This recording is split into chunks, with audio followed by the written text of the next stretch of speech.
If you have any Google Sheets document that you want to email to someone, and I'm going to show you how to quickly send or share this document with someone. So all you have to do, guys, is simple go ahead and click on File once you're on that Google Sheet. And here you'll have share. You want to go ahead and choose if you want to share with others, or you can just easily get a public web link. So let's say we want to send it via email. Just simple click on share with others, and here you will notice that you can easily choose how you want to do it. So you can restrict the user. So if you want to send it to a specific person, you want to restrict the link, and just simply go ahead and enter email address or even add it into a calendar invite for that person.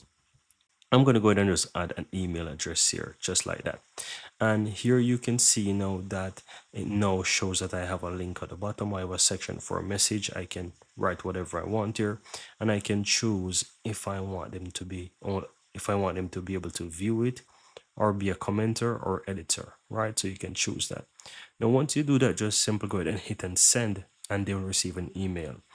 Or you can just alternatively just click on the copy link and basically copy and paste that link to them, through WhatsApp or through whichever medium you want to go ahead and share or copy the link and share it to. So that's it, guys. That's how you can easily go ahead and send it. So once you do that, you click on send, and it's going to send them an email notification.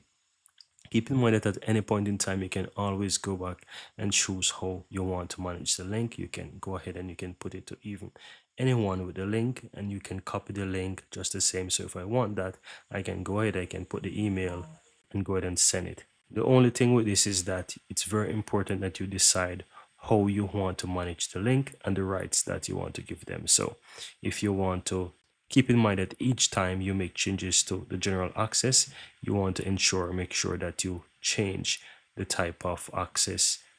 You want to ensure that you change the visibility to that person as well, so that they have the correct visibility. And once you do that, that's all you have to do, guys. Just go ahead and send the email, and that's it.